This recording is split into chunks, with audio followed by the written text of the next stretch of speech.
What's going on, everybody? It's your boy Timotheos, and I'm bringing you another mixing tutorial. So, today we're going to talk about something extraordinary, the Sonnox Oxford Inflator. It's used by mixing and mastering engineers everywhere, and if you've ever wondered how to make your mix sound louder, fuller, and more expensive without squashing the life out of it, this plugin might be your new best friend. So we're going to talk about how it works, when to use it, and why it's not just another loudness tool. So buckle up because this one is going to be juicy. Alright, so let's start with the basics. What is the inflator? It's a unique psychoacoustic enhancement tool developed by Sonnox, formerly part of Sonnox Oxford.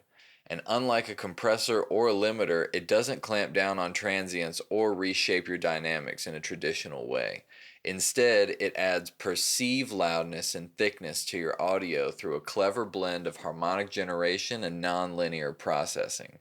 Think of it like sprinkling magic audio dust on your track that makes it jump out of the speakers without nuking your headroom. Next, we're going to talk about the interface, so let's go take a look. First, we're going to look at the input. So right here we got the input fader sets the input level of the inflator process. Further gain beyond 0 dB is provided to allow lower level program to be boosted and allows the inflator to be deliberately overdriven. The cool thing about this plugin is that it actually increases the perceived loudness of the input material, and you can drive it up with this input gain, almost like you're putting in more energy and voltage into it.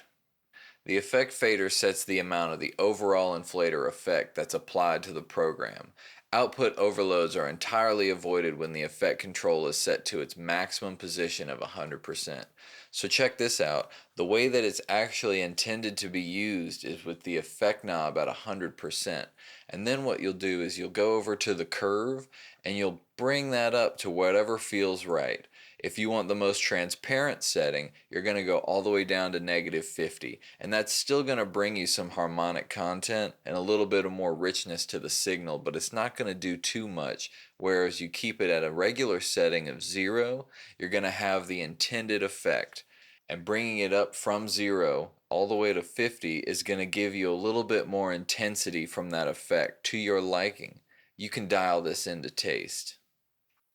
When the clip 0 dB button is selected, internal processing levels are restricted to the equivalent of normal digital maximum. It's often better to start by selecting clip 0 dB on for most loudness enhancement purposes.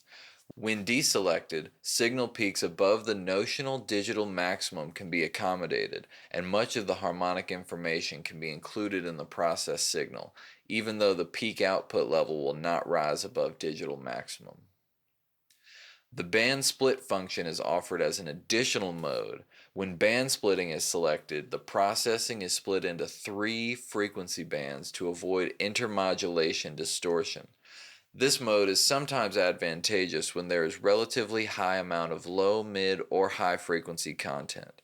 And while you would think that putting this band split mode on a master is preferred, they actually recommend that you keep it turned off. Unless, of course, when you do activate it, it does have an effect that is pleasing to your ears, but that's up for you to decide. The effect in, it switches the inflator process in and out, so this is kind of like your A and B, and they do include an A and B mode if you want to save 2 different presets here. That way you can switch in between, so you can go from a high intensity curve, a low intensity curve, or a regular curve of 0, and then A and B between the two to see what you like.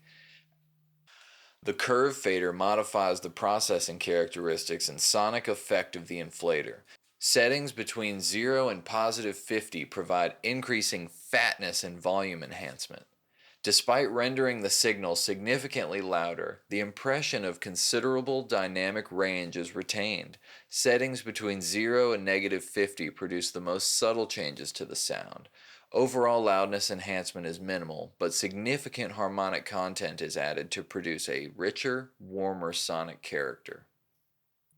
Finally, we got the output, and the output level sets exactly the output of the plugin. So of course you're going to get an increased perceived loudness in this plugin. And so what you're going to want to do is turn down the output to match that first level of input gain that you had before you even ran your process through this audio. So be sure to keep that in mind when you're using this, because it can get pretty hot in here. Here's a few tips for you guys to try. Try subtle at first. Even at 10 to 20%, the effect level can really make a difference. So if you're just trying to go subtle, give something a little touch, just barely nick it. Use the curve dynamically. Automate it over time or tweak it between sections, like go a little bit lighter on the verses and then on the choruses punch that thing all the way up and get that impact and feeling. Automation is a huge key to a professional mix. You can also pair it with parallel processing. You can either duplicate the track or create a send and throw the inflator on, blend it to taste, and boom, instant thickness. The inflator plays well with analog style processors, and together they can shape tone in a powerful way. If you find yourself notching, vocals in particular, or anything with harsh resonances, the inflator is the perfect thing to throw on afterwards to get a little bit more of that harmonic content back into the mix. Try it. Tell me what you think in the comments. Here's a full A/B of the same track with no other changes, without.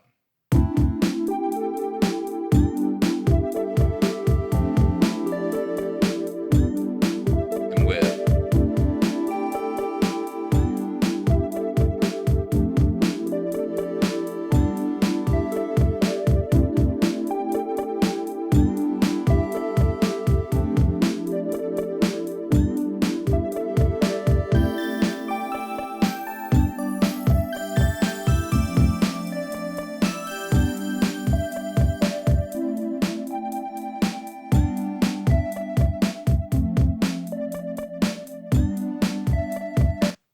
Now let's try it with just the vocal. You keep on telling me I need to get together. I know we were built to last. Are we in under the weather? But I got a tornado inside, and I'm hoping you keep up. Just don't let it slip. And I'm hoping you keep up. But it just don't let it slip. Yeah, but I'm hoping you keep up. And I just don't let it slip. And I'm hoping you keep up. I know how it gets. Let's check it out on the drum bus.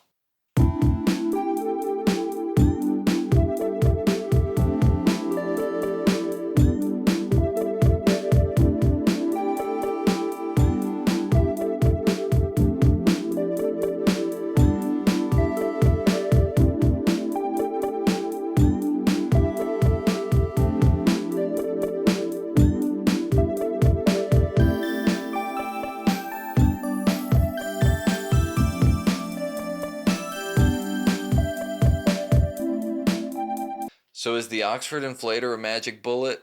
Not quite, but used wisely, it's an incredibly effective tool to add polish, punch, and presence to your mixes. If this video helped you out, give it a like, drop a comment, hit that subscribe button for more deep dives like this, and hey, let me know which plugin we should unpack next.